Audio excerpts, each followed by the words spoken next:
Over the years, the Sinaloa Cartel has been infamous for its powerful drug operations throughout Mexico and beyond. The cartel is known for having high-profile figures behind the operation of the business, but behind the scenes, the hitmen are its true foundation. The hitmen have been responsible for most of the heinous acts in the cartel's history, leaving bodies dropped anywhere they go. These are the most lethal hitmen of the Sinaloa Cartel, what has happened to them, and the impact they have on the drug trade in Mexico. History of the Sinaloa Cartel. The famous Mexican drug organization known as Sinaloa Cartel today originated from the Guadalajara Cartel, which was one of Mexico's largest crime organizations in the early 1980s. But today, you may not hear much or anything of the Guadalajara Cartel because of the incident in 1985. The cartel was involved in the torture and murder of a U.S. drug enforcement agent, which resulted in the United States and Mexican forces storming the syndicate. The resulting crackdown led to the cartel breaking up into various groups, one of which was based in Sinaloa. Sinaloa is a state known for illegal drug trafficking and also the birthplace of a lot of known drug traffickers. The likes of Joaquin Guzman, popularly known as El Chapo, and Hector Luis Palma Salazar were born in Sinaloa.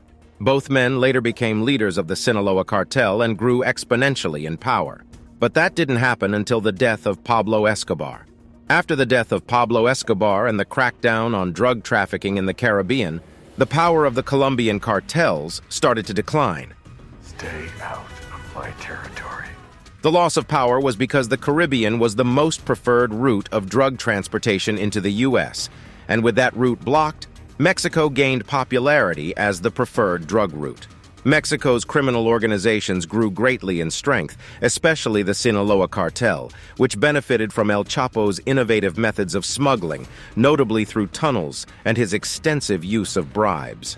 By the early 21st century, the cartel had operations in more than 50 countries and was particularly dominant in the United States.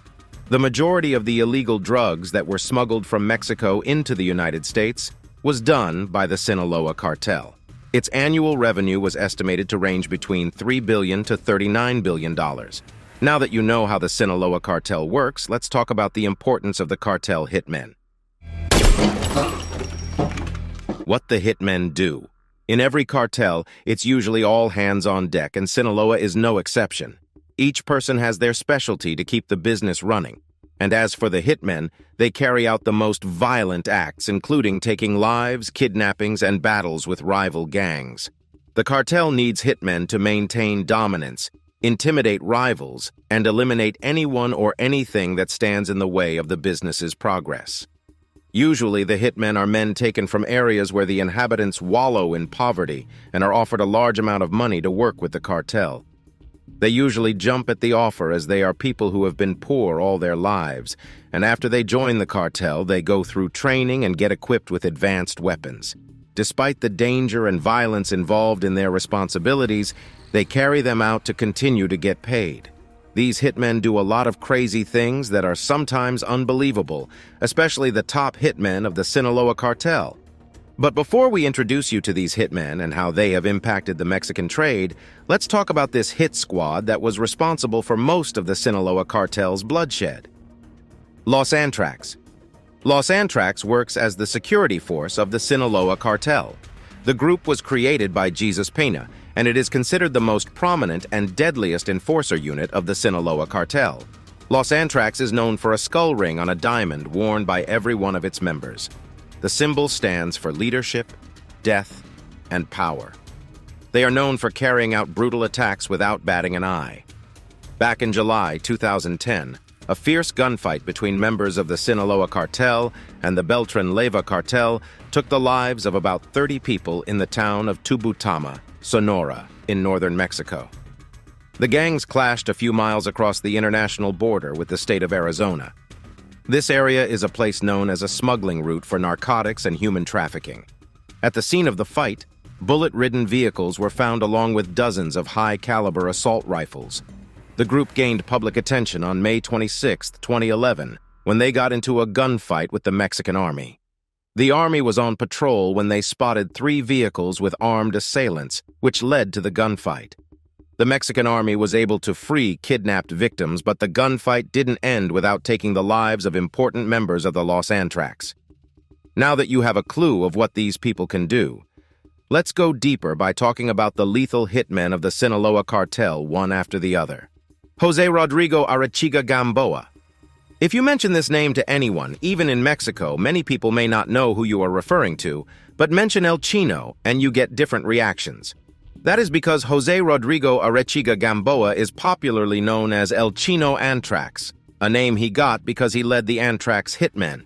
He was also born in Culiacan, Sinaloa, Mexico, like El Chapo.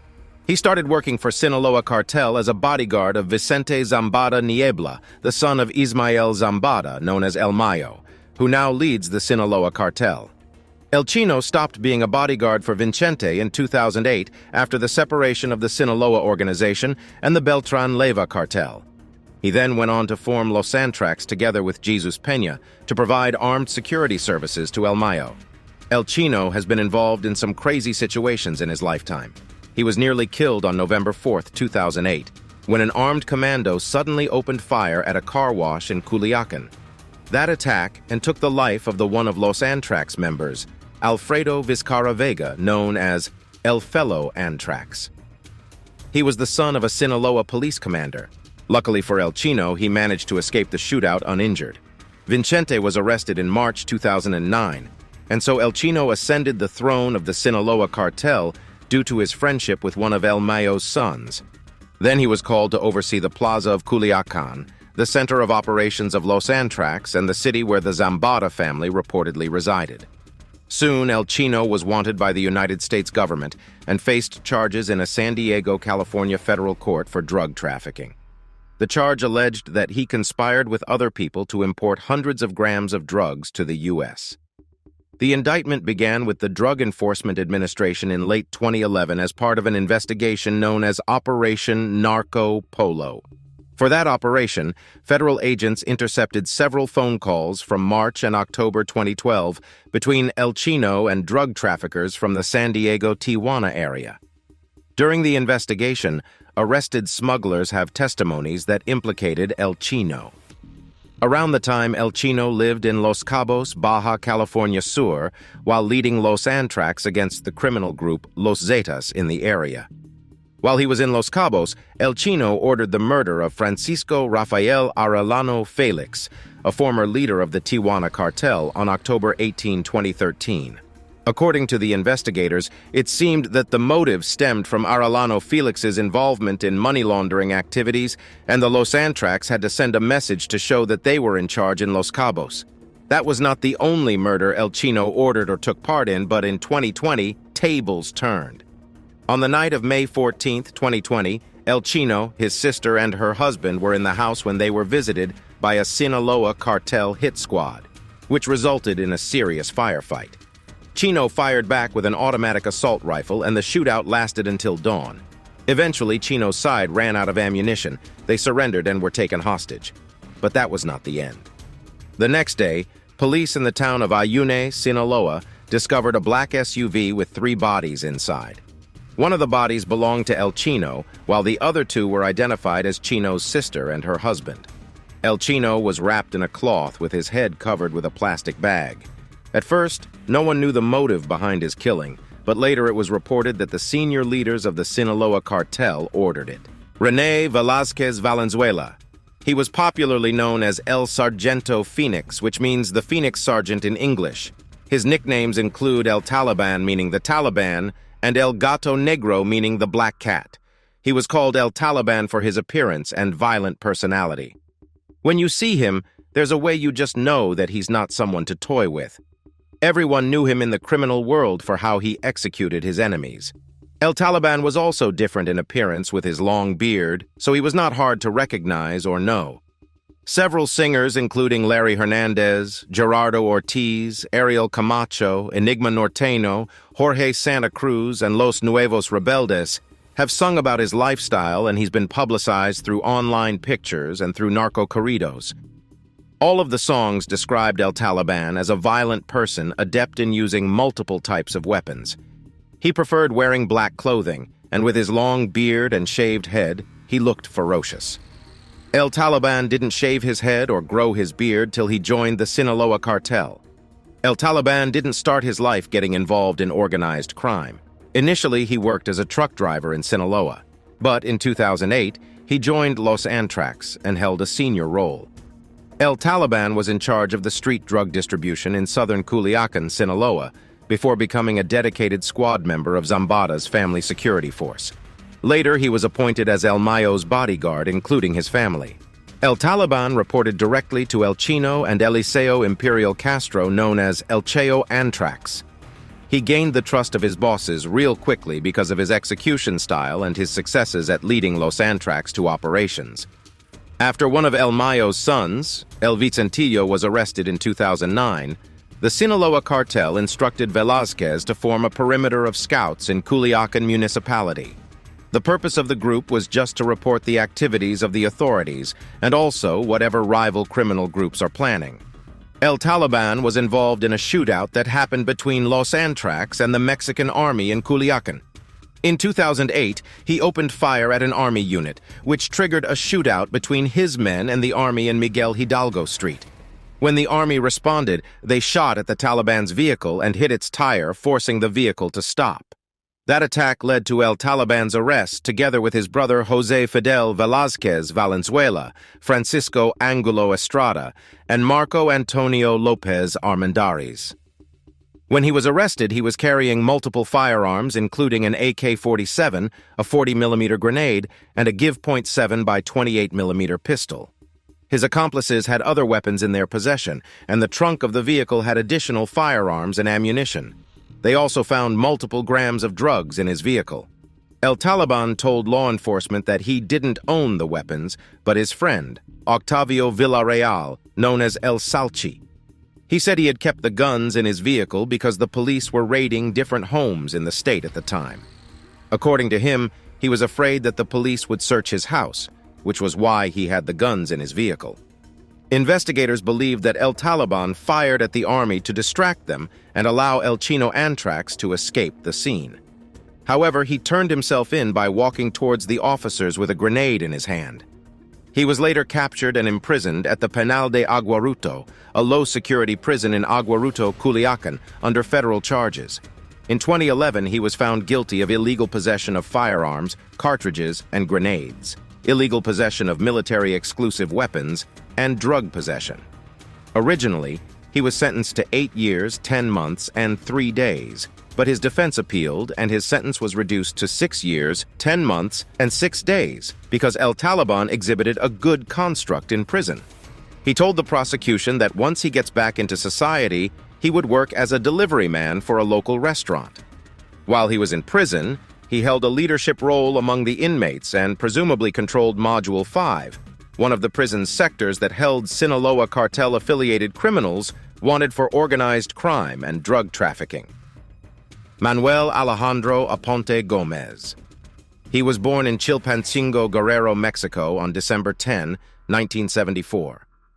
Aponte's story is kind of different from the rest.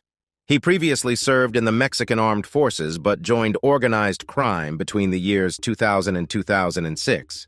Things don't just happen, right? Yeah. Aponte was sent to track down the Sinaloa Cartel boss, El Chapo, during the Mexican drug war. But things happened differently as El Chapo bribed Aponte into switching sides. And so, a once police officer became acquainted with a drug lord.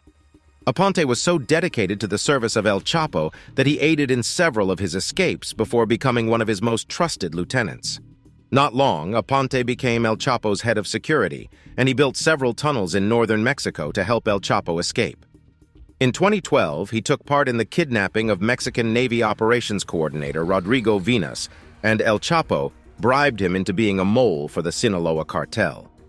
Vinas once attempted to lure El Chapo into a trap in Culiacan, but Aponte called in reinforcements to create a distraction before driving off of the road through a metal gate and onto another road, escaping from the military roadblock.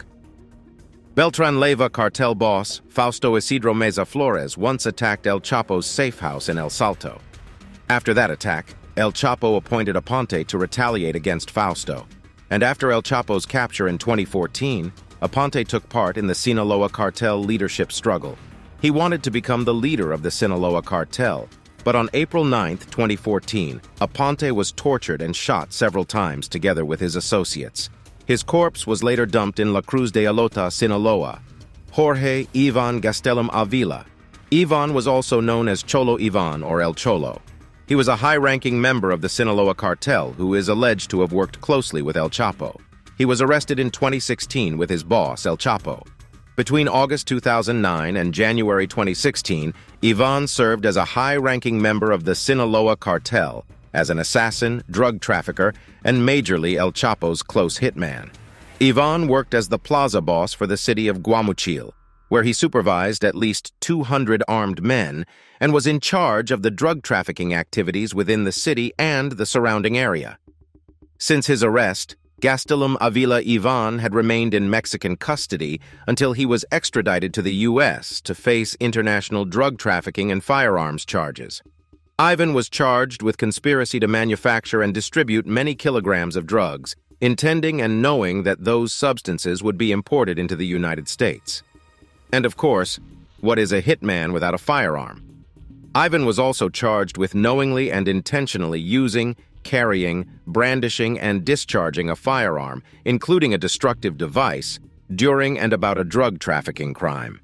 For his crimes, he was sentenced to life imprisonment and faces up to 30 years for firearms offenses. Jose Antonio Torres, also known as Marufo, also worked closely with El Chapo, but not immediately he joined the cartel. He was appointed to supervise the Sinaloa Cartel's operation in Juarez, called Gente Nueva. The task required moving drugs from Mexico to the United States and getting rid of competitors. Once he arrived in Juarez, he quickly developed a reputation as one of Sinaloa Cartel drug lords, El Chapo's top enforcers. Torres was part of a group of Sinaloa Cartel operatives being tried in El Paso for violent organized criminal activities in the late 2000s and early 2010. Torres committed, attempted, and threatened to commit acts of violence, including kidnapping, torture, and murder, to protect and expand the enterprise's criminal operations. He was charged with supplying money and weapons to the Gente Nueva cell of the Sinaloa Cartel in its bloody war against the Juarez Cartel.